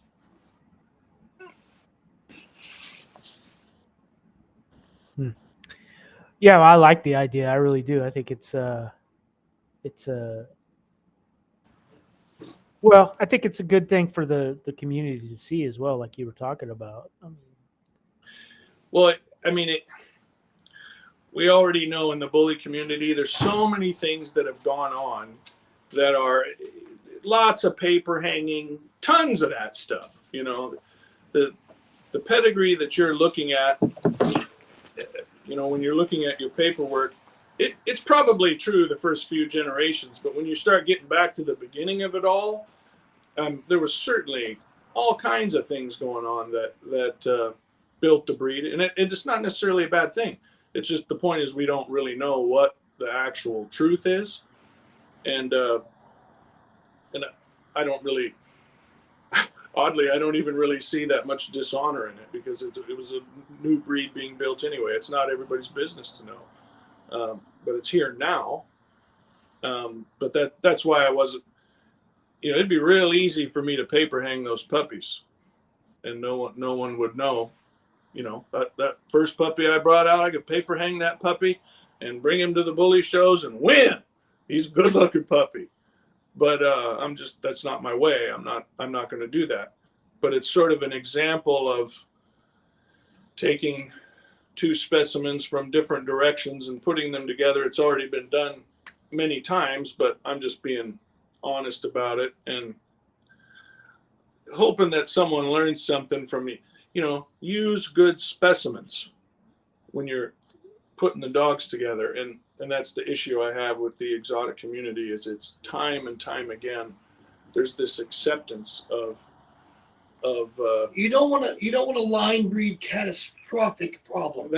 And that's what it is. I mean, these dogs are specific, right? Catastrophically messed up, and how it's gained traction I'll never understand. I don't understand. There's a culture there that for some reason keeps it going, but I see that there could be a good potential in it if enough people that had the right mindset got involved. You know, some of these exotics have really cool heads. They have a really freaky appearance. The way the eyes are, and there's a look there that's kind of unique, and it could be cool. And this was just an experiment on my part. This isn't going to be something that I'm doing. I'm not turning into an exotic breeder or anything like that. It was just more of a, why are these dogs so messed up? Is it because they can't do better, or is it because they don't? And so I'm hoping I get some good results here so that I can go here.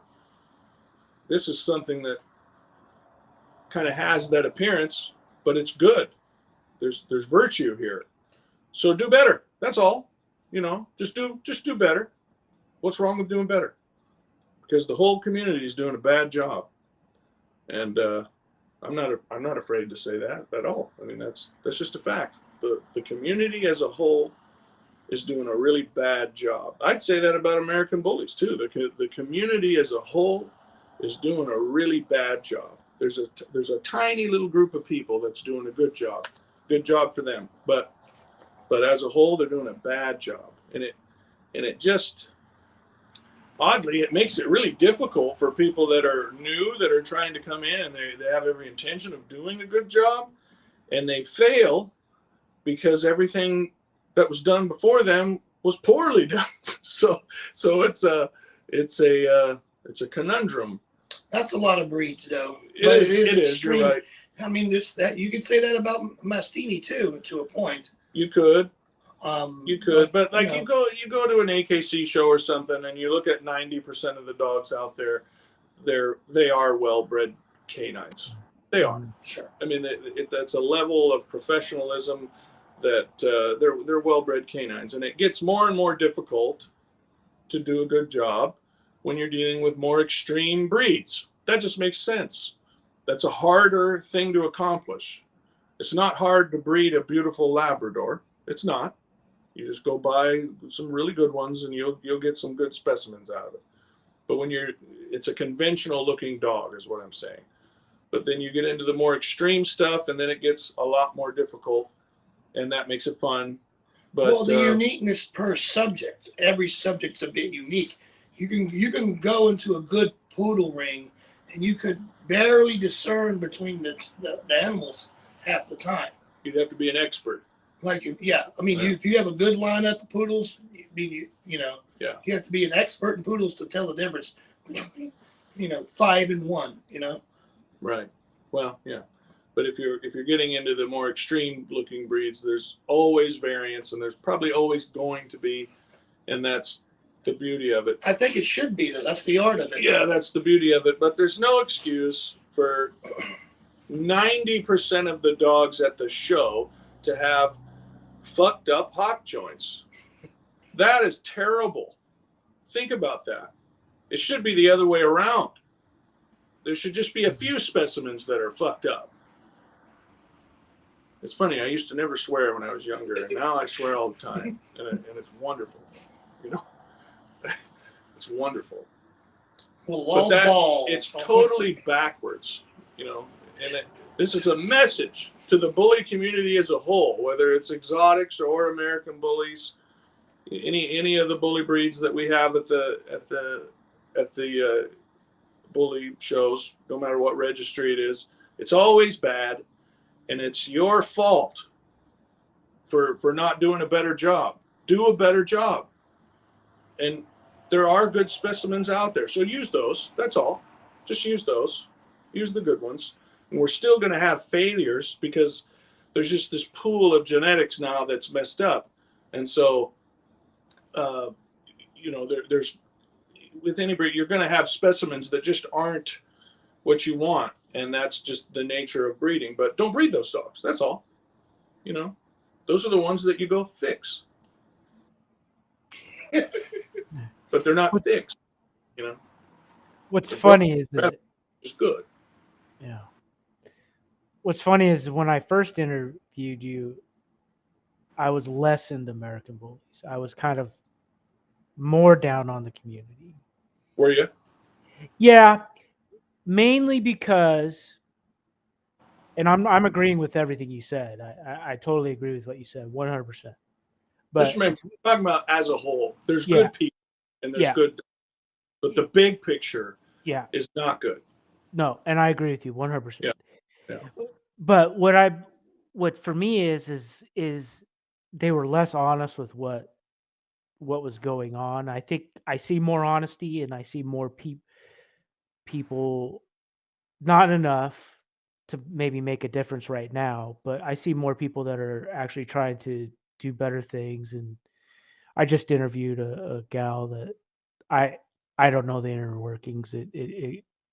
I could be off base, but I got a good feeling with what she was saying and her motivations and stuff, and the dogs that she's produced or whatever. I see that things probably will have to get as bad as they're getting before they get better. You know what I mean? And I think it will take people to. But I do see some good specimens out there that for sure that people could build off of, and for sure. And then people like yourself who are thinking outside the box that are gonna here's a potentially good example, and we've got this in place. Let's try this. Let's bring some new blood into this, and let's see where it goes. And I've seen a couple good examples of what they call micro bullies now. That I would own that dog. You know what I mean? And right. There's more honesty now. That there's there's Bulldog was put into the breed a long time ago. We're not going to pretend that it wasn't. That was one of my big pet peeves, right? I was like, just quit lying that there's not Bulldog into this. There's all story, the myths. Yeah. Clearly, there's Bulldog. Clearly. Yeah, you couldn't get. I mean, just look at the structure. I mean, the legs and everything. Yeah. Clearly, Bulldog. Hey, encouraging word to the XL community. See, the problem with XLs is they don't really look like American bullies at all. They don't, most of them. There's a few out there, but most of them just aren't bully enough, and they don't fit the standard that is spelled out. Because a standard American bully is supposed to look the same as an XL, but the only differentiation is supposed to be size. And of course, the XLs just don't fit the bill most of the time. But I've seen a lot of XLs that are built very well. A lot. I mean, I've been to shows where the XLs were the better specimens as far as top lines and stronger hocks, and they were just built better than a lot of the standards of the pockets. They didn't have the correct type. That was the issue that they were having. But as far as just a generally well-built canine, better, but way better. To me, that's worth a lot, Yeah, I look at the XLs and I'm impressed. My only thing is, I don't know. I just start to get worried about like the lack of discernment with the mixes and Right. and the Are you talking temperament. about aggression problems and things like that? Yeah, Sure. too much scatterbred pit bull, or Yeah. just kind of turns me off a little bit. Right. I get it. How hard is it, and you know this, how hard is it to get good specimens to create a composite breed? Like That's a big issue. That's Yeah. a big, and I think it's probably, see, to me, it's easier now than ever before. Because it wasn't that long ago. You were just looking at ads in a magazine or something and hoping someone sent you a good puppy. Yeah, dog fancy ads. Right. But now, I mean, with social media and stuff, and you can literally send a picture or a video to someone instantaneously, it's easier to access good dogs than if you're doing crosses like I am. Then you have to somehow figure out a way for someone to be willing to work with you, unless you want to be dishonest, which is a whole nother conversation. But that just goes, see, this goes first full circle. What you were just talking about is, and this is what worries me. Our project right now is so small, and we have total control over it, basically, right? Like, I mean, anybody can breed anything they want to. There could be some guy trying to do the same thing we're trying to do and doing the same crosses, and good luck to him. If he does a good job, I'd love to work with him, But it's small enough now to where we have a grasp on things. It ain't, there's not all these specimens being bred out there frivolously by whoever. So there's direction still, right? But eventually that's going to change, and it'll be in our lifetime. It'll be a while, but it'll be in our lifetime. And so that's a really critical point in the development of a breed, is when you're handing the breed over to the public. And that's the tricky part about the community that we were just talking about, which I'm part of.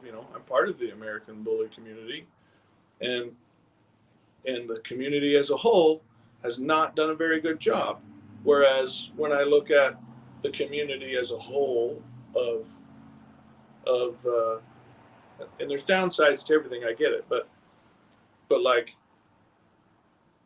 if you went to the National Bull Terrier specialty, I'm probably going to be pretty pleased with the general appearance and construction of all those dogs that are there. That's the result of the community as a whole, fanciers that have done a good job breeding those dogs. If you go to ABKC Nationals, you're going to see a lot of poor specimens there. You're going to see some of the best because they're there, but you're going to see a lot of really poor specimens there too. And that is a reflection of what breed fanciers have done. And that's something I'm certainly worried about in the future, is eventually this. Just be a little more specific what you mean. Why? Because we're speaking on rear and total construction of the dogs. Yeah, everything. Type. everything, construction, type, movement, all of that. Okay. I mean, what I'm saying is, okay. The bully community is a big fan of what we're trying to do. I think a lot of people in that community are a fan of it, and that's good. I'll take it. I'll take it. A lot of good bully people. But when the reins get turned over, don't fuck it up. Right. Don't do a bad job. Right. You know, don't get so stuck on this extreme feature that sells and sacrifice one of the most important and anatomical parts of an animal, which is its rear end. That's how it moves around. I wouldn't give up my legs for my face. I love my face. Yeah. You know, Yeah. I think I'm a lucky guy.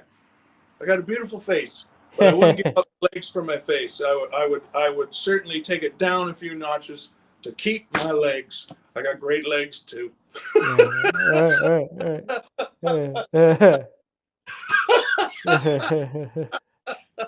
Joe's legs all fucked up. Knees are all fucked up. It's because my legs are long. Yeah, he's all messed up. You know, injury, all that. But I've still got my legs. You see what I'm saying? Don't if the reins get turned over, keep your priorities straight, and be willing to take the time to develop the proper specimen. That's all. Don't get stuck on these little things that sell. Don't get caught up in what the customer wants. Breed the best dog you can breed, because the customer don't know nothing most of the time. I don't see the validity in the extreme pocket bullies. I just don't. Like your dog that's laying on the couch is a beautiful example, and she's 54 pounds. I love that. That's a dog that I would own. I would not own a 90-pound pocket bully, because I know what a 90-pound pocket bulldog would, what that entails. Hard to match that size with the height. Yeah, You can't. It's You basically can't. like a stuffed turkey on your couch. I had with a way thicker neck. Yeah, with a way thicker neck. You know. I mean, good I Lord. had a 60-pound English bulldog, and Yeah. a lot of people wouldn't blink an eye to that nowadays. But I just remember, like, the doctor say this thing's got to lose weight. We're like, wait, this fits. This is perfect. I mean, Right, but right. it did lose weight. Bulldogs too. What's that? I've as a kid and before, I had a couple of fat English bulldogs too. I love them very much, but yeah, they ate a little bit too much. Yeah, and you realize, like, after the 5th vet bill, you're like, yeah, you're right. Right. See, this fucker needs to lose some weight.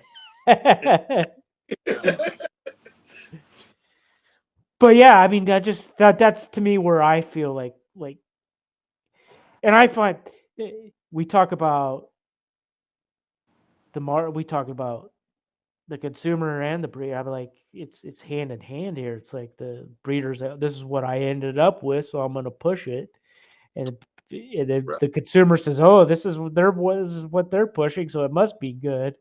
And now you've got these monstrosities with long backs and 12-inch legs and 100-pound bodies, and you're like, it's a basset hound with a bulldog head and on 100.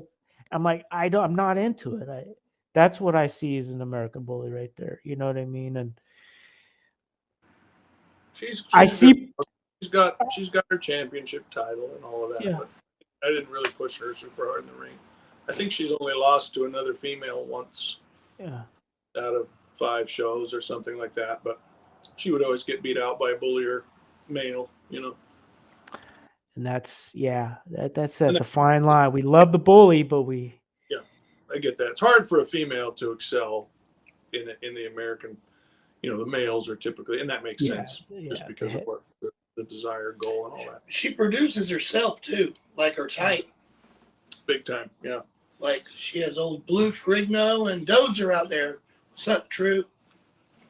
And that's True's got shout one out of her, to True. True's got one and of her Emily. kids. Yeah. That's so typical of a head breed, right? Like your bulldogs and even your Neos, right? Wouldn't you say that the head? Sure. Yeah. I mean, cranium is extremely important. It's the defining factor of the Mastiff Napolitano. Yeah. Yeah, I We got definitely want. backyard with a wonderfully giant, beautiful head. He's underused in the community, and we want everybody to breed to him. Yeah, that's true. He's the last he's a son good of one. the last Costulacho dog too. He's a good one. He's a good dog.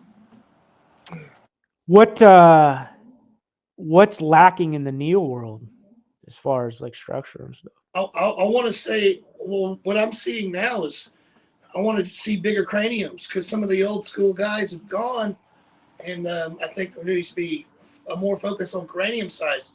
Construction has improved a lot, and movement has improved. I used to be very focused on movement, improving movement and structure in the breeding, and that is advanced.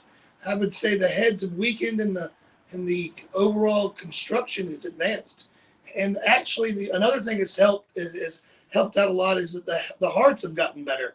There isn't dogs dropping dead is the way it used to be, and that's out of attrition pretty much, because dogs that drop dead at 2 from DCM tend to not produce dogs that live very long either. So that's kind of an attrition thing. But yeah, I think he nailed it. Yeah, that's it. Yeah. But I do like, if you go to nationals now compared to nationals 15 years ago, which I've done. the dogs overall are better As a whole, I would moving say better. Because I mean, 15 years ago we'd see dogs that they might have a badass head, but they were, once you got past the head, oof, everything. Yep. No, everything just fell apart. You know, it wasn't good.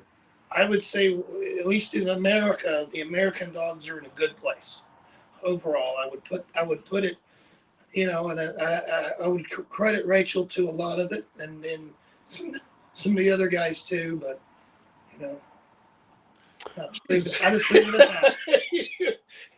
He's just looking for trouble. You know what I mean? He's looking for trouble. There's enough specimens in the Neos that have good rear ends that are. Yeah. There's plenty of dogs out there that got that. It's. Yeah. I think the. I mean, everything Joe said is true, but I do think the breed as a whole is in a better place as a whole. There is some head type things going on that are kind of getting lost, and that's important. He's right. I want to see Black Panthers, more Black Panther right. dogs. There's some things going on, but it could be recovered. You know, it could be. Yeah, they exist. I just want to see, instead of one, I want to see 100 of them. Sure. Yeah. Yeah. But you go to nationals for the Neos, and you're not gonna see 90% of them. Right. Slipped hawks. Right. It's not a travesty in construction. Yeah, they're better, and they can breathe, and it's an extreme breed, but there's certainly more. No, I don't really recall at the last nationals in October. I don't recall one dog that just jumped out at me that this dog is sick. Sure.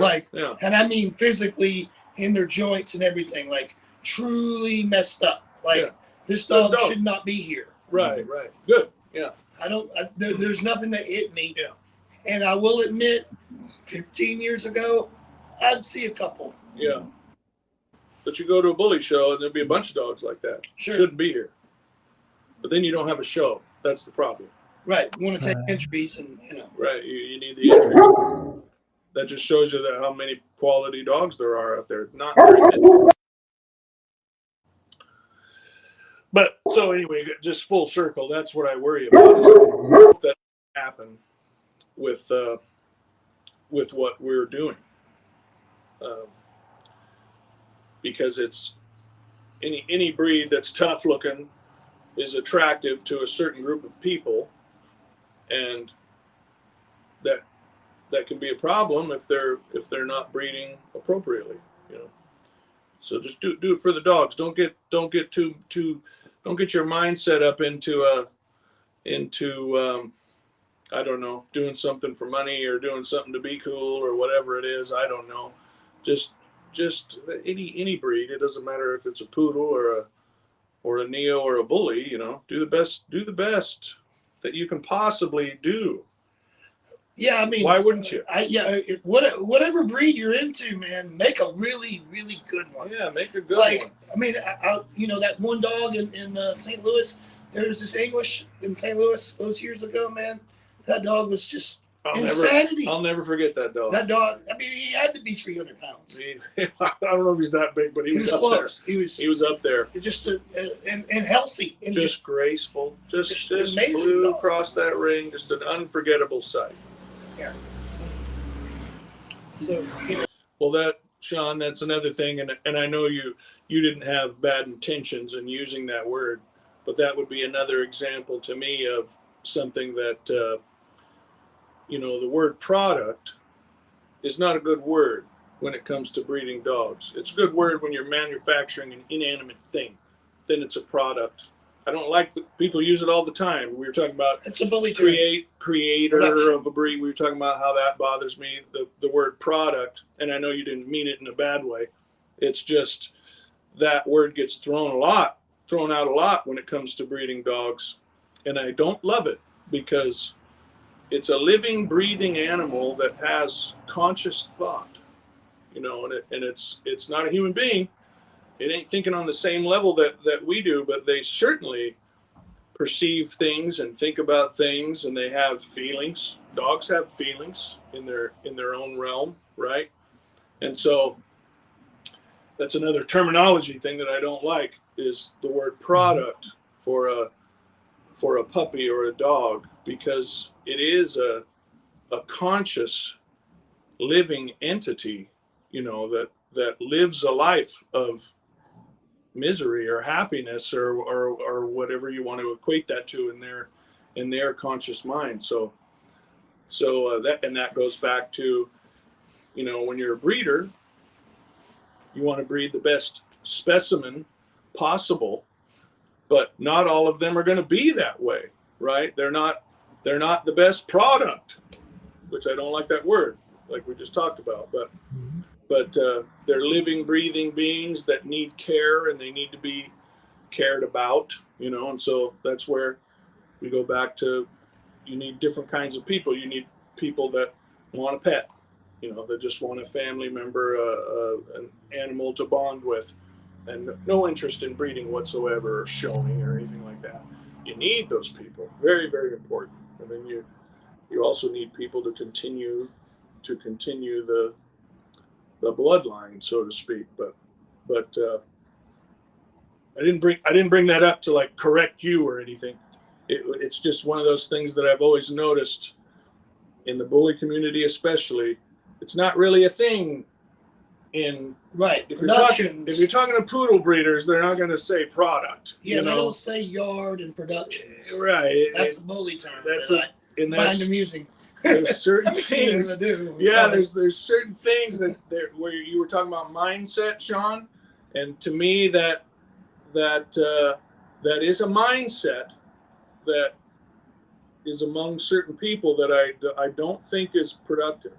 I don't think it's productive to think of dogs as a product. I think that's a bad way to look at it. So you're dealing with a living, breathing being. So you do have to think about things from a business point of view, but you have to maintain balance in that because it's so much bigger. There's moral things at stake, whereas there isn't if you're making toasters. That's a product.